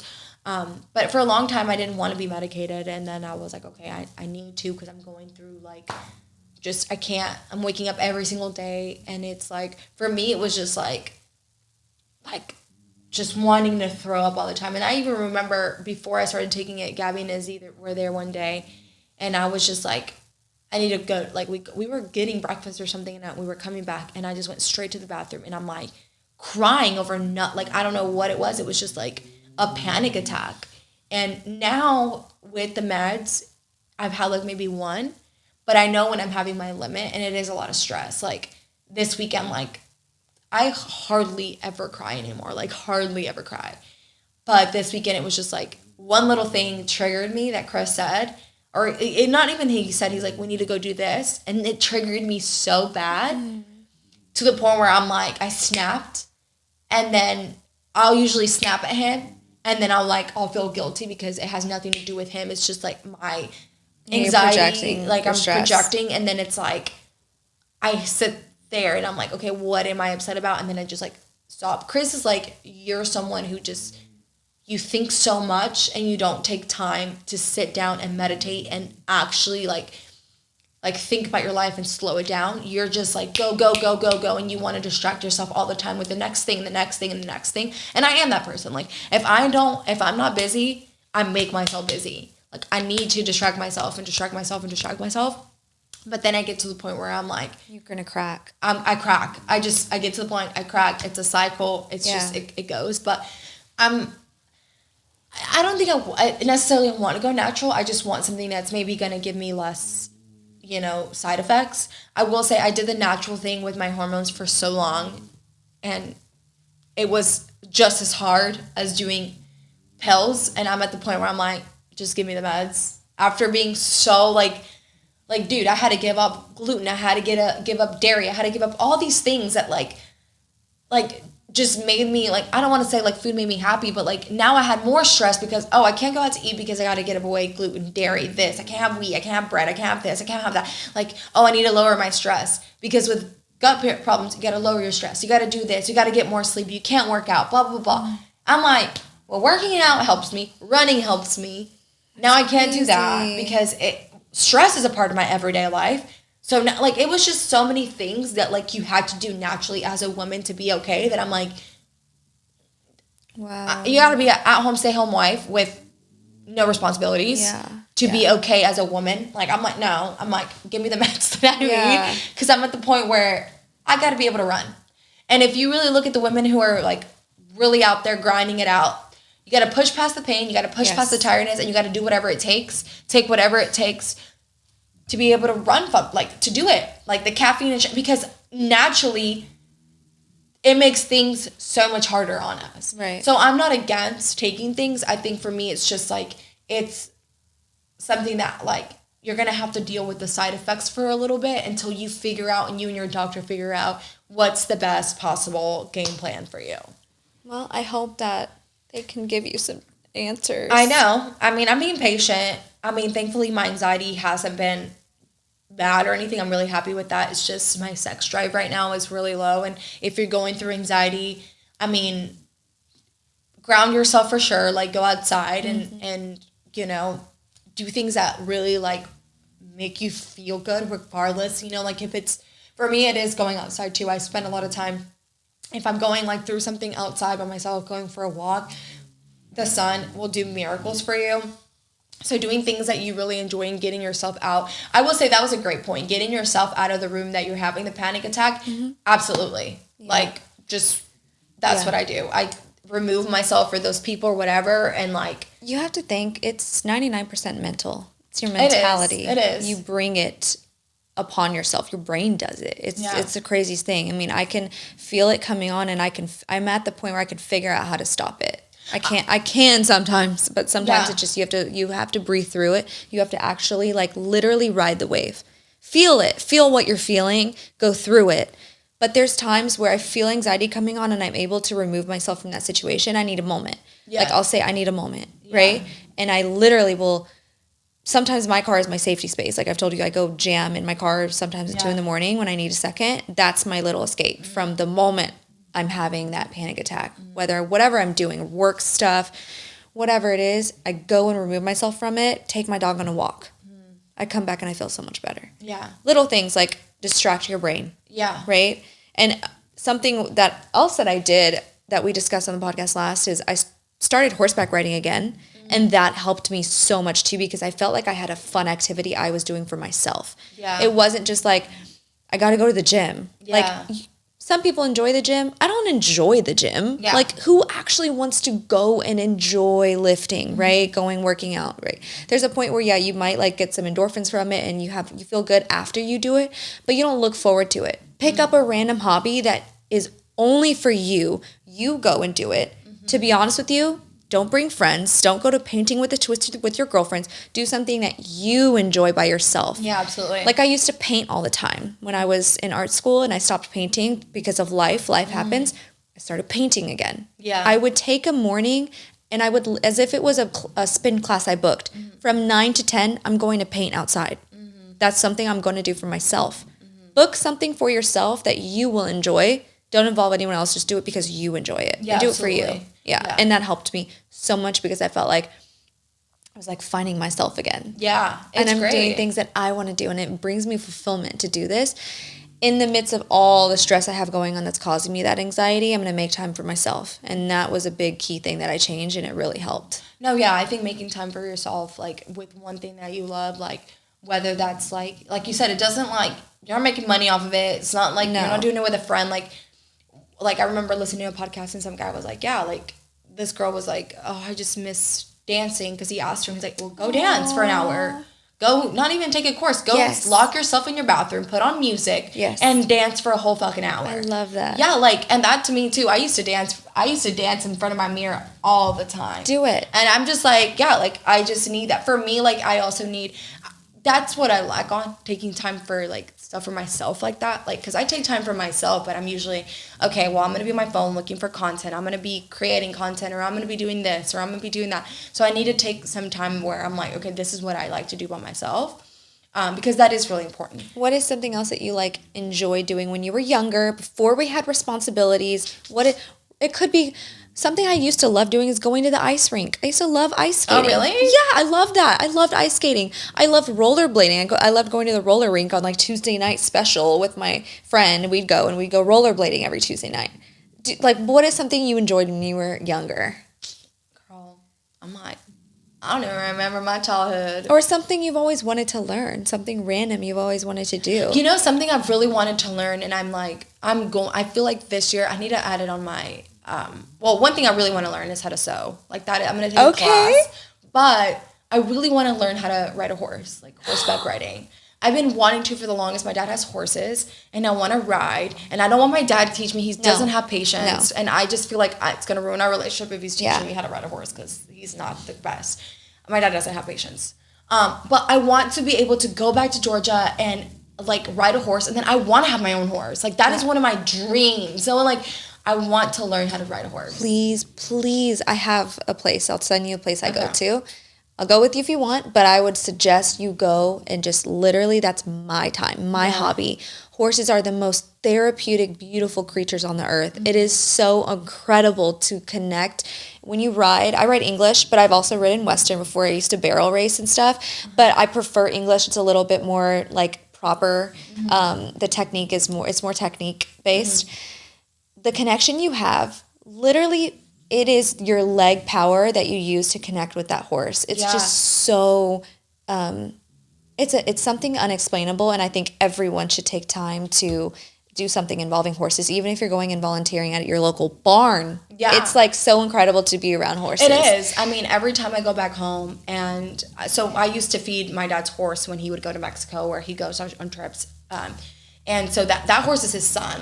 It's a Frisian horse, but even when I go now, he remembers me. Like, he remembers my smell, and I'll go up to him and I'll kiss him, and he like never tries to bite me, and like he's a big thing. I mean, it's scary as fuck. I don't get on him, but like he's just so like sweet. Like, they just are incredible creatures. I'm a big animal person regardless, but like I've been so, one of the things that I want to do this year, and I was super proud of myself because last week we went to a little fair here. It was just like a last minute thing. Aurelia was like, hey, we're going to take Mia. You want to come? I'm like, sure. And I got on this one little ride, and I'm usually scared. And I was the one that told Chris, hey, let's You don't like roller coasters? No. I grew up like not liking roller coasters. And so I was like, let's get on. He's like, really? I'm like, yeah, let's get on. It wasn't a drop or anything, but it was pretty high and stuff. And I need to see a picture of this. Was it like, woo? No, it was just like fun. And I got on it, and I got off, and Chris was like, he like high-fived me. He's like, good job, babe. Like, I'm just like trying to do things that like I'm so tired of being scared of things. And I've been so scared of getting on a horse and falling. I'm like, okay, you know what? Fuck, I fall, I break my hand, so what? Like, you know what? Like, I'm at this point where I'm like, I'm so tired of holding myself back from doing things that I might love and enjoy because I'm scared. I'm like, that's so dumb. I'm like, no. So doing like horseback riding is something I really want to do. So now I'm like, you remind me, I'm like, I'm going to sign up this week. And I'm glad we're talking about this because what I did growing up, every year for my birthday, I'd go on a trail ride. Every year for my birthday. It was like something I so enjoyed. It's just, I'm obsessed with horses. I'm a crazy horse girl. I love it. I know. I'm going to have horses in land one day, 100%. Yeah. Because that is my goal, my dream. Yeah. I'd rather have a horse than a G-Wagon. I don't care about any of that. Yeah. I'm at the point where like, I'm just showing horses to Blake all day, and he's like, I'm going to get you a horse one day. Don't worry, I'm going to get you a horse one day. And I will say, now that we're talking about this, like, you know, you create your vision board.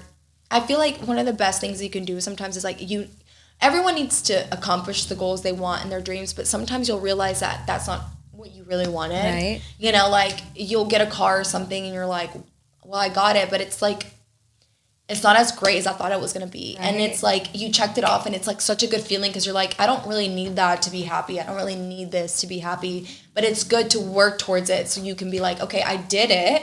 But at the end of the day, that's not what really brought me happiness or whatever. But no, I think doing things like that. Also, like, being honest with your partner, especially if you have anxiety, and them being receptive. Like, Chris is an amazing partner when it comes to that. He knows, like, when I'm having, like, an anxiety attack. He knows, like, when I'm having a panic attack.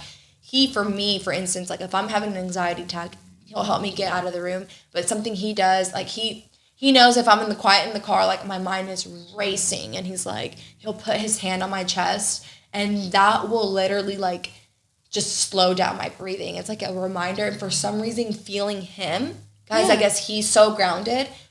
Helps me. So anytime I'm having something, it's almost like, and it's funny because people, like, I know how people say that you're like your dog.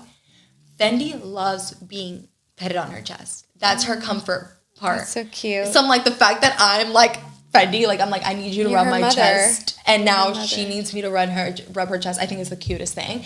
Yeah. But like, speaking with your partner about like what you're going through is also really important because they need to also understand what you're going through, and they might be able to help you, right? Like, Chris will be like, when he knows I'm going through a hard time, all right, you need to do something for yourself because you're going through too much right now, you know, and it's important for them to know and be a part of that part of you. Book a sewing class, book horse riding once a week. Yeah. Once a week, and like, this is my me time.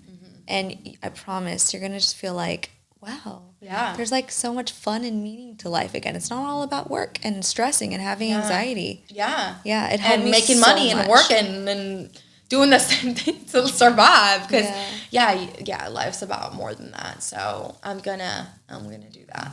But yeah, I just wanted to hear about your anxiety and how you cope with it. And I still have it, and depression is something I severely struggle with. And I may not look like it, but I severely, severely struggle with depression. I have since I was probably 14. Mine goes through waves. Does yours go through waves? Yeah. Okay. Well, yeah. And there was a time about 2 years ago, I had a severe mental break. Severe. And some of my family doesn't even know this. A lot of my friends don't even know this. But I spent a couple days in an institution. And I had to understand. It was a situation where I was involuntary. I had to. And it was just very bad. And it was like, I realized I needed to change my routine in my life. Otherwise, I wasn't going to be able to continue life anymore. Like, I couldn't. It was like the world was falling around me, right? No, absolutely. It was bad. And everything's like, it's people who, I will say anxiety's bad, but depression, girl, when you're in depression, I remember 3 years ago too, for me, that was the worst it had ever been. And it's like, you feel like there is no light. Like, you're in this darkness and like, you really don't know how you're going to make it out. No. It's one of the scariest things I've ever gone through. Yeah. I was at the point where I was like, I remember telling Chris multiple times, I was breaking down. We were eating one day and I was like, I'm going to put myself in an institution. He's like, Jasmine, shut up. No, you're not. And I'm like, he was concerned. He was like, are you serious right now? And I'm like, I'm going to put myself in an institution. He's like, no, we're going to go, like, no, I'm going to help you, blah, blah, blah. It was so bad that, like, it was like a week later, I was at the gym, and I was like, today, I'm putting myself I'm going home, I'm putting myself in an institution. He was like, no. I just remember breaking down in the bed and being like sobbing, you're just like, you want to die. Like, you're like, I can't, there's no, like, there's a lot of times where you're like, you only think about that feeling and you're like, you don't even care about like who you're going to hurt along the way. And there'd be times where I did. I'm like, I can't like cause myself harm because what is this going to do to my mom? What is this going to do to Chris? Right. So like, I would be a little bit selfless and think about them. But like, there would be times where I'm like, I don't want to move on. Like, this is it. Like, you can't see the light, right?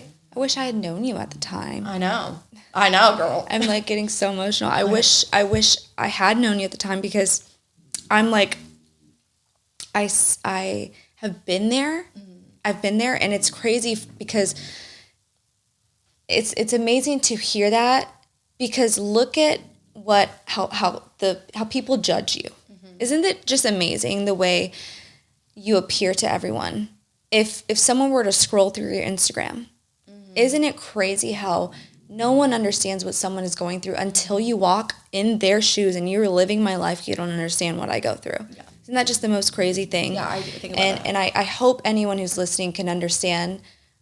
You look at us and you meet me, right? And you would never in a million years probably think like, wow, she's been through like that. Yeah. She's been institutionalized for 4 days before because she had a severe mental breakdown. Yeah. So anytime you meet anyone, that is why I go so out of my way to make sure I never don't judge a book by its cover. I love on them no matter what, because you never know what anyone's going through. Yeah. Right? What was it like in the institution for 4 days? You know, it was what you said is tough. And I guess warning to anyone who this is triggering to someone. Once I came out, a couple of my family members, to my mom and dad, my mom, I'll just say it, my mom, was basically like, her mentality of self-harm is, how could you be so selfish to do that to your family? And I want everyone to know that that's not what that person is intending. They're not intending to harm anyone. They are going through so much suffering that I can't do it anymore. It's not about anyone else. It's not being selfish. Like, it's a feeling of like, I cannot take this anymore, right? And I hope people understand that if you have family members, if you have friends who you've experienced that with, and you feel like, why would they leave? Why would they leave me? I'm here, right? How could they be so selfish to do that to themselves? It's not selfish. It's not. That person just literally couldn't take their pain anymore. Yeah. And I hate that stigma and judgment about that. And I think there needs to be something said about that. And I think like more resources need to be there for people who silently suffer, because I was a silent sufferer for so long. And going through the institution made me understand that when I'm in that hole and I'm suffering, you need to speak up about it. Yeah, I was about to say. You have to voice it. You have to say, call my dad, Dad, I'm having a really low week. Can we go get lunch? Yeah. I'm having a really low week. I don't want to talk about it, but I just need your presence. Yeah. And they're really good now to where like I can call them and just say, I'm having a really low month. I've been having a really low week. Today, I haven't been able to get out of bed. Can you come pick me up? And my mom will come pick me up. My dad will come pick me up. My sister is really good about it. Like she'll come pick me up and we'll go do stupid stuff. We'll just go for a walk, or we'll go, to take the dog for a walk, go to the park. Yeah. Little things like that kind of correlate to what I was saying. It's so helpful just to do something that you enjoy, right? Yeah. And being there, I was around people who were screaming every day that they wanted to set themselves on fire, screaming for help and just in anguish. Yeah. And it made me realize I have a beautiful life. I have a beautiful life, and I need to make the most of it while I'm here. And I have this severe mental suffering, but I need to change my mindset to realize, what can I do to embrace life while I'm here to the fullest? And that's when, the second I got out, I started booking horseback riding every week. I started painting. I started sketching. I started going on walks. I started booking Pilates, and I started booking spin and going religiously, and it changed my life. Yeah. It really changed my life, because I realized I was living my life for everyone else except myself. I wasn't doing anything that I enjoyed thoroughly. I was just doing my 9 to 5, going home, cooking dinner, doing the laundry, cleaning the house, watching TV, Netflix shows that aren't feeding you anything. Yes. Yeah. Where is my time to do something for self-fulfillment that I enjoy doing? Yeah. That's going to bring me happiness. And that changed my life, really doing that. Yeah. And of course, going through hours of therapy, learning kind of the baseline of where this started. Yeah. It might partly run in my family, because like my grandma and some of my other family members have issues, and I've had to recognize that that's just something I have to live with.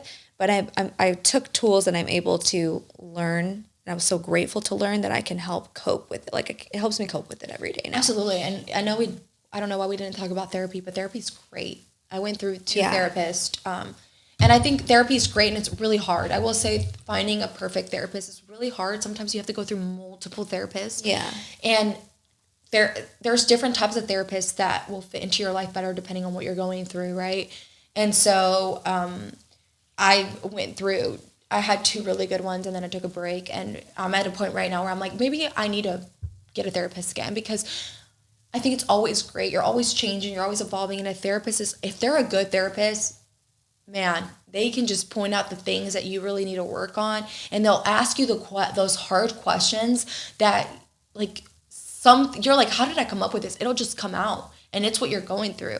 And the trauma and stuff, and like accepting your trauma, and like not feeling like a victim in your trauma, but accepting it. And unfortunately, that's what you went through. And like what we talked about, like your parents are just human beings trying to figure out life too. And yeah, they may have made some fucked up mistakes, but like that's your trauma, but like change it. You don't have to live this like victim mindset. Nothing's ever going to happen for you. You will if you stay in that, but changing that mindset, doing the things that are going to make you better is so important. And I will say, like, I love that you said that. Like, a lot of people, when they do things like that, they're obviously not thinking about other people. They're thinking about their own suffering, because they're suffering greatly.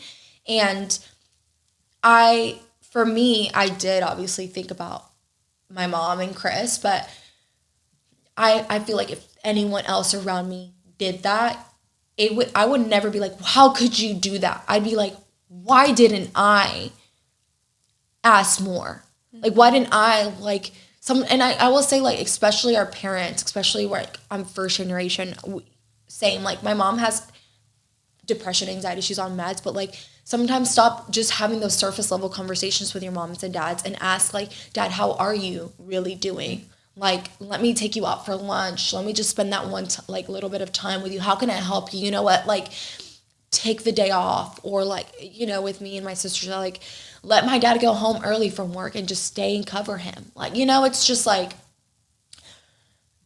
you got to reach out too for those people. And like, you know, I'm someone too that doesn't really ask for help, but like, that's why for me, when my friends were like, hey, like, let's go grab coffee or let's go do this, like, I'll say yes, because it's important for me. And I know that, like, yeah, I have 100 million things I need to do, but they're going to get fucking done. Let me just go spend this little bit of time with people that fill my cup too, and that I can like be myself around, because I know it's gonna benefit me at the end of the day.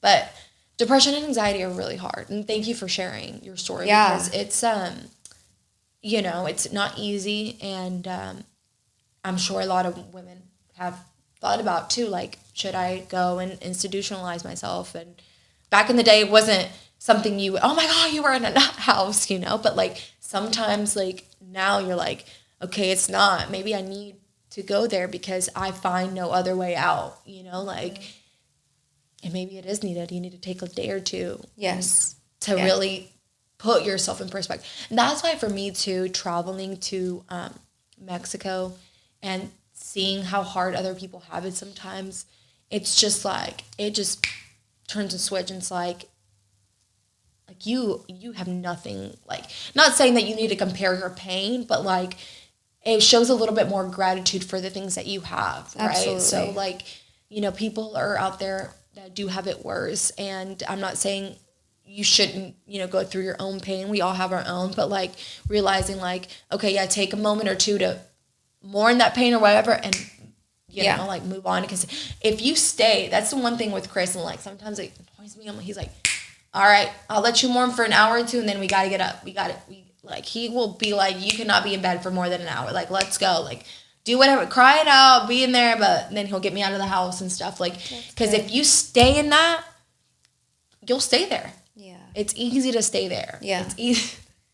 I told Chris last night, I said, you know what, babe? He's like, what? He's like, I'm like, I kind of like surgery.